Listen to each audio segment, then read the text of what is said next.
Hi, everybody. I'm going to pick up where we left off in Henry Huggins. Remember, he had the guppy problem, and he got that all taken care of.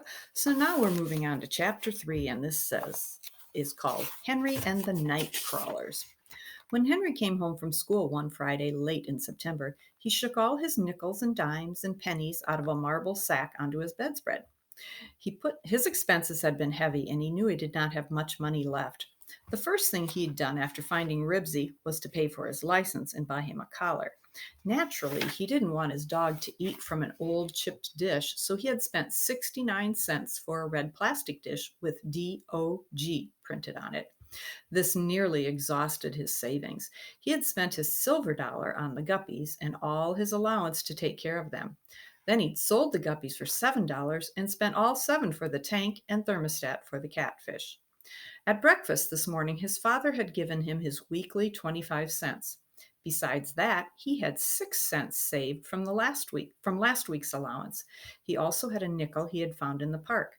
And then there was his Canadian dime. He could try to spend that, but he hated to after keeping it almost a year. He might want to start a coin collection sometime.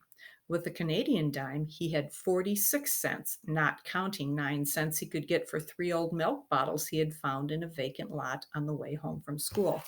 A long time ago, you got milk in bottles and you could return them, just kind of like we do in some places for cans. Sometimes they pay you a deposit. It worked that same way. It was not enough. Henry needed $13.95 plus 41 cents for tax. Henry needed all this money because he wanted to buy a real football from a sporting goods store, not just a toy football from a department store. This time he wanted a genuine cowhide football stitched with nylon thread and laced with buckskin thongs. Every boy on Klickitat Street wanted one. As Henry looked at the money spread out on his bed, he heard someone calling, Henry. Henry went to the front door. There on the front porch stood Scooter McCarthy. Henry was surprised because Scooter didn't often come to play with him. He was a fifth grader and bigger than Henry. Henry was even more surprised when he saw what Scooter was holding, a real cowhide football stitched with nylon thread and laced with real buckskin thongs. Hi, Scoot, said Henry. Boy, oh boy, where'd you get that football? My grandmother sent it to me for my birthday, answered Scooter. Your grandmother? Henry could hardly believe it. My grandmother sends me sweaters and socks. My grandmother sends me Keen presents. Come on out and throw some passes with me. Scooter pounded the football with his fist. It made a drum-like sound. Henry could hardly wait to touch the leather. When the boys, followed by Ribsy, went out to the sidewalk, Scooter ran up the street away and threw the ball back to Henry. It hit some branches that overhung the sidewalk, but Henry caught it anyway. The ball felt just right. It was big and solid and smelled of new leather. Henry lovingly ran his hands over the surface before he sent it sailing back to Scooter. The ball hit the branch again. I know what, said Scooter. If I went on the other side of the street and we threw it back and forth across the street, we wouldn't hit the trees. He tucked the ball under his arm as if he were running 90 yards for a touchdown and sprinted across the street. Pow! The ball sailed into Henry's hands. It made a deep, hollow sound, just the kind of a sound a good football should make. Henry sent it back across the street. Pow! Scooter caught it. Back and forth the ball flew until Henry's hands began to tingle from the smack of leather against them. Throw it to me once more, called Scooter, and then let's go down to the empty lot and practice kicking. Henry wished he could carry the ball, but after all, it did belong to Scooter. He gripped it firmly and drew it back over his shoulder. This time he was going to throw a perfect pass, the kind he had seen All-Americans make in newsreels. As he started to bring his arm forward, Ribsy gave a sudden bark. Henry looked around at Ribsy, but his arm kept going. The ball left his fingers. At that instant, a car whizzed around the corner. Scooter yelled, "Hey, look out!" It was too late. There was nothing Henry could do. The speeding car did not slow down, and for one terrible moment, he thought the ball was going to hit the driver. Instead, it sailed into the rear window, bounced against the closed window on the other side of the car, and fell inside. The car raced on down the street and screeched around a corner on two wheels. The football was gone. The boys stared after the car. Henry was so surprised he stood there with his arm in the air. When he finally remembered to bring it down, he was still speechless. That's before he threw it. "My football!" exclaimed Scooter. He stopped looking down the street after the departed car. He looked at Henry. "My ball is in that car," he said accusingly. "Yeah, I guess it is." Henry was uncomfortable. "Maybe the man in the car will bring it back in a little while," he said hopefully. "He better," said Scooter grimly. The boys sat down on the curb to wait. "Boy, I bet he was going 80 miles an hour," said Henry. "I couldn't even see his license plates." "He ought to be arrested," said Henry, who was anxious to talk about anything but Scooter's football. "He might kill somebody," said Scooter. The boys waited and waited. The longer they waited, the more angry Scooter looked. "I don't think that car is going to come back," he said finally. "It's all your fault. You threw the ball." "Yes, I know," admitted Henry.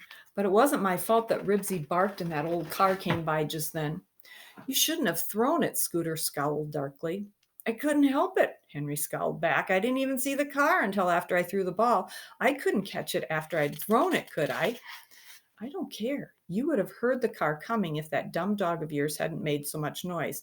He wasn't even barking at anything. You lost my new ball, and you're going to have to buy me a new one. If you don't, I'll. Scooter wasn't quite sure what he would do, so he didn't finish the sentence. Henry didn't know what to say. It did not seem right that he was to blame. Still, half an hour ago, Scooter had a new football. Now it was gone, and Henry had been the last one to touch it. "I have 46 cents and 3 milk bottles you could have," said Henry hopefully. He hated to see that football disappear almost as much as Scooter did. "That isn't enough," said Scooter. "You'll have to buy me a new football before next Saturday, or I'll tell my dad and he'll tell your dad, and then you'll really get it." Henry suspected Scooter was right. He probably would get it. Once he had accidentally broken another boy's roller skate, his father had given him a talking to and then made him spend his allowance to have it fixed. "Okay," he said, "I'll get you a new football. I don't know how, but I guess I'll manage." Henry turned and went slowly into the house. Ribsy followed him. "Now see what you've done," Henry said. "And after I spent my football money for your license and your collar and your dish, too." Ribsy hung his head.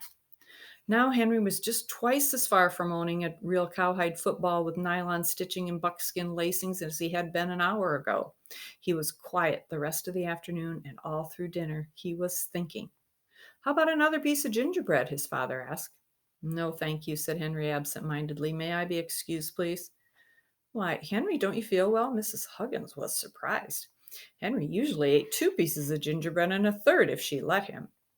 "Oh, sure, I feel all right," said Henry, and he went out to sit on the front steps. Ribsy lay on the step below and dozed with his head on Henry's foot. "Good old Ribsy, even if you did get me into trouble," said Henry. He listened to the whish click of the water sprinkler next door and wondered how he was going to earn $13.95 in 1 week. He thought and thought. He could collect old tinfoil. No, that would take too long. Junk men didn't want the little wads of tinfoil that came from old cigarette packs. They wanted big pieces that were too hard to find. Maybe he could ask the neighbors for old papers and magazines. No, he'd already collected all he could find for a school paper drive the week before. Besides, the junk men paid only half a cent a pound. He could open a lemonade stand by the park. But lemonade stands were just kid stuff. Mothers and fathers were the only people who really spent any money for lemonade. He could charge 50 cents for mowing lawns. That would be $1 for 2 lawns. He would have to mow 28 lawns to earn $13.95. Even if he could get 28 lawns to mow, he didn't see how he could find time after school. As the evening grew darker, Henry still sat on the steps, thinking and listening to the whish click of the water sprinkler. Whish click. Then Mr. Hector Grumby, who lived next door, came out of the house and shut off the water. Henry liked Mr. Grumby, but he wasn't so sure about Mrs. Grumby. She sprinkled Doggy Be Gone on her shrubbery, and Ribsy disliked the smell very much. Henry noticed that Mr. Grumby had a flashlight in one hand and a quart fruit jar in the other. Mr. Grumby set the cup jar on the sidewalk, tiptoed onto the lawn, flashed his light on the grass, bent over, and pounced on something. Then he picked it up and put it into the jar. It was too dark for Henry to see what it was. The next time Mr. Grumby pounced, he didn't put anything into the jar. Henry heard him mutter, "Oops, that one got away." Henry couldn't stand it any longer. He had to know what Mr. Grumpy was doing. He walked across his own lawn and peered over the rose bushes. "If you come any closer," said Mr. Grumpy, "you'd better tiptoe. I don't want to scare them away." "Scare what away?" asked Henry. "Night crawlers," said Mr. Grumpy. "Night crawlers!" exclaimed Henry. "What are night crawlers?" "Worms," said Mr. Grumpy. "Great big worms. Do you mean to say you've lived here all these years and never seen a night crawler?" "No, I haven't," answered Henry. "How big are they?" "Oh, about 7 to 10 inches long." Golly, Henry could hardly believe it. 10 inches long? I didn't know worms came that big. "Here's one." Mr. Grumpy swooped and held up a worm in the beam of his flashlight. It was a big fat worm. There's a picture there. You can see it down in the light. He hadn't picked it up yet. Okay, that's all we're going to read for today. Until the next time.